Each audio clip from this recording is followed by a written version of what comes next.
आप सभी को नमस्कार। आज हम इतिहास के 100 प्रश्नों के बारे में बातचीत करेंगे। 100 प्रश्न जिनका हम रिवीजन करने जा रहे हैं, जो कि प्राचीन भारत से संबंधित हैं, जिसमें हम सबसे पहले पाषाण काल के बारे में बात करेंगे।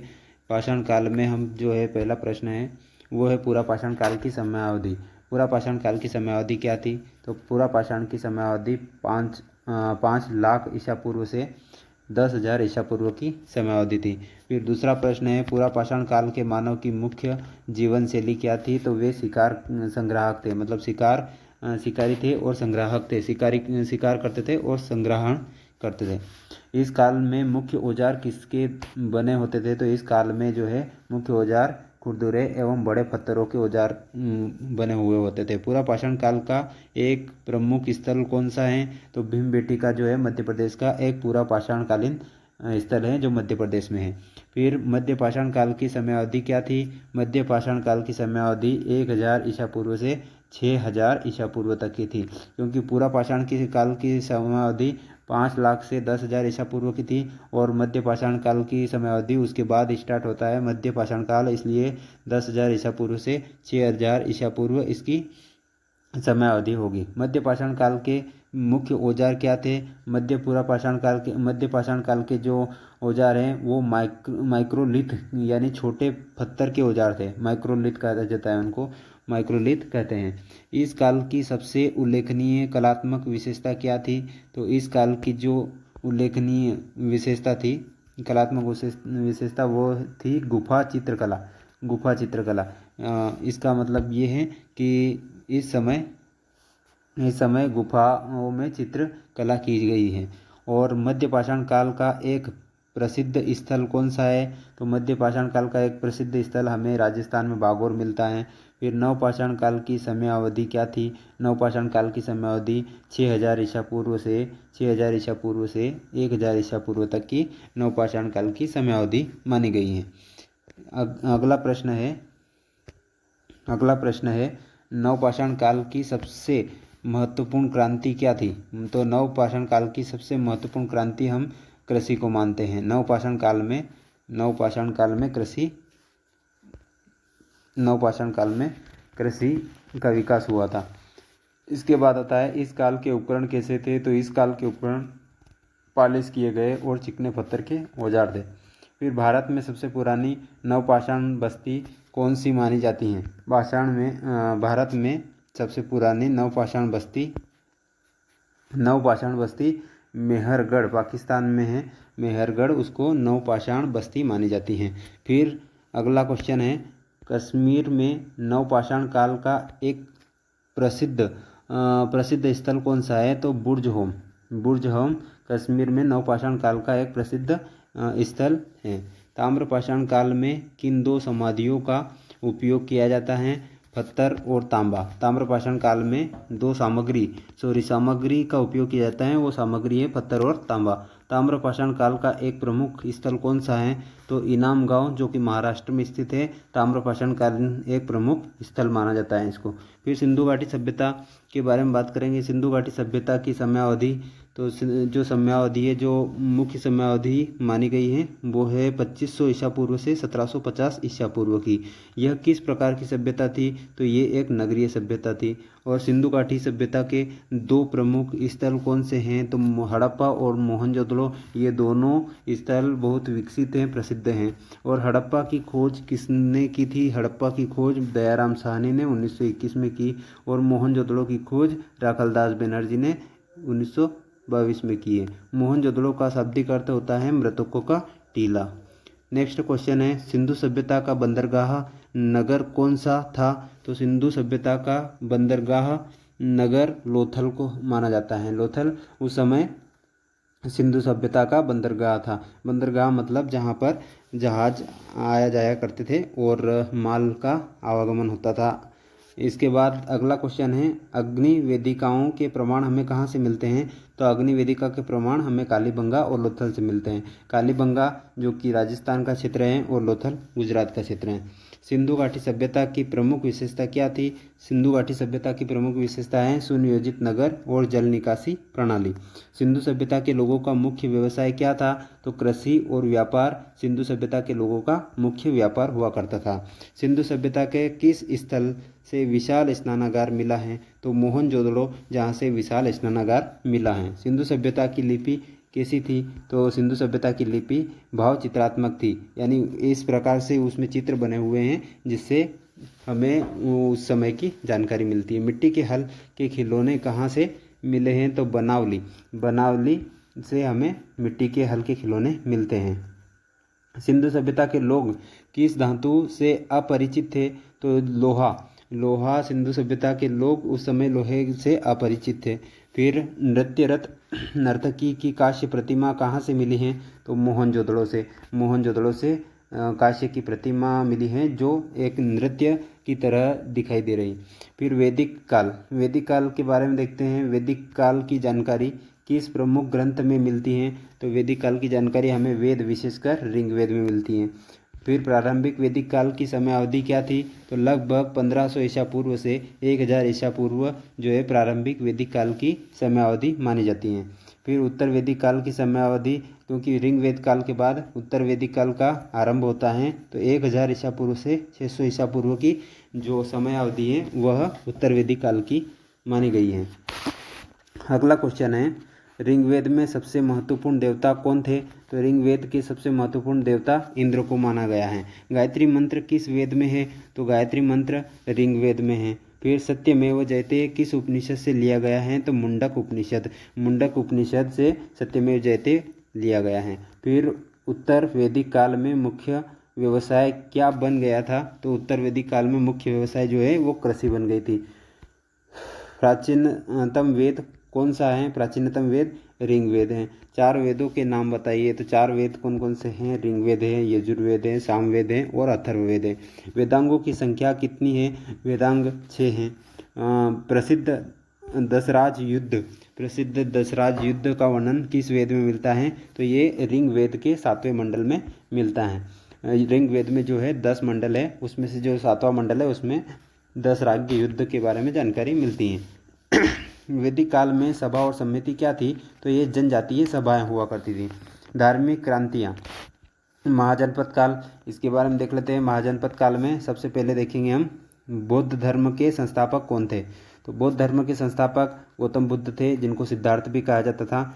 और गौतम बुद्ध का जन्म लुम्बिनी नेपाल में हुआ है। बुद्ध को ज्ञान कहाँ प्राप्त हुआ? तो बुद्ध को ज्ञान बोधगया जो कि बिहार में स्थित है, वहाँ पर उनको ज्ञान की प्राप्ति हुई।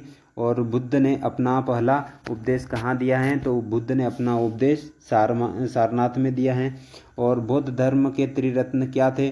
बौद्ध धर्म के त्रिरत्न बुद्ध, धम्म और संघ हैं। जैन धर्म के 24वें तीर्थंकर कौन है? तो महावीर स्वामी जो है जैन धर्म के 24वें तीर्थंकर हैं।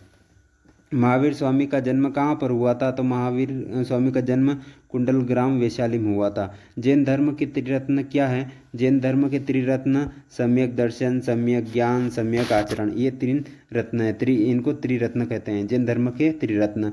और इस तरह से अगर बौद्ध धर्म के त्रिरत्न देखा जाए तो इसमें बुद्ध, धम्म और संघ, ये त्रिरत्न आते हैं।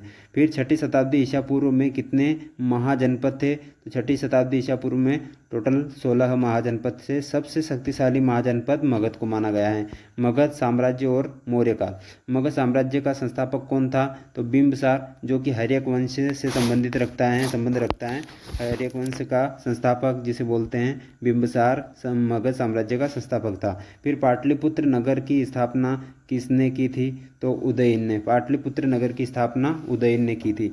मौर्य साम्राज्य का संस्थापक कौन था? मौर्य साम्राज्य का संस्थापक चंद्रगुप्त मौर्य था। चंद्रगुप्त मौर्य का गुरु और प्रधानमंत्री कौन था? चंद्रगुप्त मौर्य का जो गुरु है वो चाणक्य है, जिसे कौटिल्य भी कहा जाता है और विष्णुगुप्त भी कहते हैं। इन्हीं ने अर्थशास्त्र जो पुस्तक है उसकी रचना की थी। मेगास्थनीज द्वारा लिखित पुस्तक का नाम क्या है? तो मेगास्थनीज द्वारा लिखित पुस्तक का नाम इंडिका है। फिर अशोक ने कलिंग युद्ध कब लड़ा था? अशोक ने 261 ईसा पूर्व में कलिंग युद्ध लड़ा था। इनके बाद ही उन्होंने धर्म की स्थापना की थी। कलिंग युद्ध के बाद अशोक ने कौन सा धर्म अपनाया था? तो इन्होंने बौद्ध धर्म अपना लिया था। अशोक के शिलालेखों को पढ़ने में पहली सफलता किसे मिली? अशोक के जो शिलालेख है वो जेम्स प्रिंसेस ने पढ़े थे 1837 में। अशोक के अधिकांश शिलालेख किस लिपि में लिखे गए हैं? तो अशोक के अधिकांश शिलालेख ब्राह्मी लिपि में लिखे गए हैं। सारनाथ का सिंह स्तंभ किसने बनवाया था? सारनाथ का सिंह स्तंभ अशोक ने बनवाया था। इसके बाद जो प्रश्न है, मौर्य वंश का अंतिम शासक कौन था?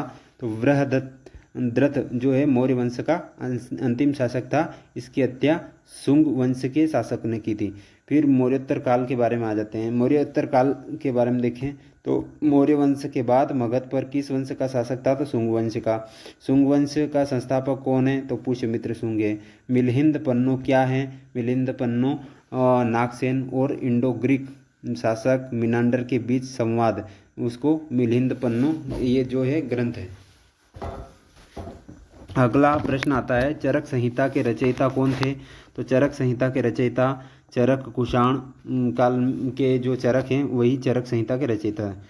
और फिर कनिष्क किस वंश का प्रसिद्ध शासक था? कनिष्क कुषाण वंश का प्रसिद्ध शासक था। शक संवत किसने शुरू किया था?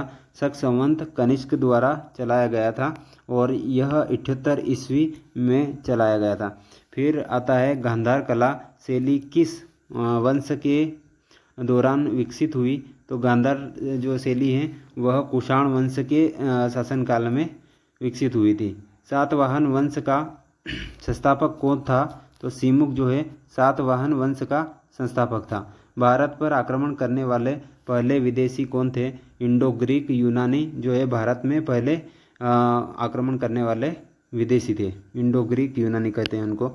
और गुप्त काल के बारे में बात करते हैं। गुप्त साम्राज्य का संस्थापक श्रीगुप्त को माना गया है। किस काल को भारत का स्वर्ण युग कहा जाता है? तो गुप्त काल को भारत का स्वर्ण युग कहा जाता है। भारत का नेपोलियन किसे कहा जाता है? समुद्रगुप्त को भारत का नेपोलियन कहा जाता है। चंद्रगुप्त द्वितीय का अन्य नाम विक्रमादित्य भी है। फिर चीनी यात्री फाहियान किसके शासनकाल में आया था? तो चंद्रगुप्त द्वितीय के शासनकाल में फाहियान आया था। अभिज्ञान शाकुंतलम और मेघदूतम की रचना किसने की थी? तो इन दोनों की रचना जो है कालिदास ने की थी। शून्य और दशमलव प्रणाली का आविष्कार किसने किया? आर्यभट्ट द्वारा इन दोनों का आविष्कार किया गया। सूर्य सिद्धांत नामक ग्रंथ किसने लिखा? तो आर्यभट्ट ने सूर्य सिद्धांत ग्रंथ लिखा है। गुप्तकालीन लौह स्तंभ कहाँ स्थित है? दिल्ली जो मेहरौली में यह स्तंभ स्थित हैं। फिर अजंता की गुफाएं किस काल में से संबंधित है? अजंता की जो गुफाएं वह गुप्त काल से संबंधित है। गुप्त वंश का अंतिम महान शासक कौन था? तो गुप्त काल का अंतिम महान शासक जो है स्कंदगुप्त हैं। फिर आते हैं गुप्तोत्तर काल एवं प्रारंभिक मध्यकाल में। गुप्तोत्तर काल में देखेंगे तो हर्षवर्धन किस वंश का प्रसिद्ध शासक था? तो हर्षवर्धन जो है वर्धन वंश का प्रसिद्ध शासक था। चीनी यात्री हेनसांग इसके शासनकाल में भारत आया था। चीनी यात्री हेनसांग हर्षवर्धन के शासनकाल में भारत आया था। हेनसांग की यात्रा वृत्तांत का नाम क्या है? तो सीयूकी हेनसांग की यात्रा वृत्तांत है जिसका नाम सीयूकी है। फिर हर्षवर्धन के दरबारी कवि कौन थे? बाणभट्ट। बाणभट्ट हर्षवर्धन के दरबारी कवि हैं। फिर हर्षचरित्र और कादम्बरी के लेखक बाणभट्ट हैं। फिर पल्लव वंश की राजधानी क्या थी? कांची जो है पल्लव वंश की राजधानी थी। महाबलीपुरम के रथ मंदिर किसने बनवाए थे? महाबलीपुरम के रथ मंदिर पल्लव शासकों ने बनवाए थे, नरसिंह वर्मन प्रथम ने बनाए थे। फिर चोल साम्राज्य की राजधानी क्या थी? चोल साम्राज्य की राजधानी तंजौर थी।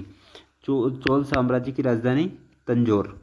प्रसिद्ध तंजावुर का बृहदेश्वर मंदिर किसने बनवाया? प्रसिद्ध तंजावुर का बृहदेश्वर मंदिर जो है राजा प्रथम चोल शासक जो था उसने बनवाया था। फिर एलोरा के कैलाश मंदिर का निर्माण किसने करवाया? तो एलोरा जो है एलोरा के कैलाश मंदिर राष्ट्रकूट शासक कृष्ण प्रथम ने करवाया था। चालुक्यों की राजधानी क्या थी? चालुक्यों की राजधानी वातापी, जिसे बादामी भी कहते हैं, वह चालुक्यों की राजधानी थी। त्रिपक्षीय संघर्ष किन तीन शक्तियों के बीच हुआ था? तो यह पाल, प्रतिहार और राष्ट्रकूट, इन तीन राजवंशों के बीच में यह संघर्ष हुआ था। पाल वंश का संस्थापक कौन था? पाल वंश का संस्थापक गोपाल था। फिर विक्रमशिला विश्वविद्यालय की स्थापना किसने की थी? तो विक्रमशिला विश्वविद्यालय की स्थापना धर्मपाल, जो कि पाल वंश का है, उसने की थी। खजुराहो के मंदिर का निर्माण किसने करवाया था? तो चंदेल शासकों ने खजुराहो के प्रसिद्ध मंदिर का निर्माण करवाया था। पृथ्वीराज रासो के लेखक कौन है? तो पृथ्वीराज रासो के लेखक चंद्रबरदाई चंद्रबरदाई हैं। फिर क्या आप प्राचीन चंद्रबरदाई हैं?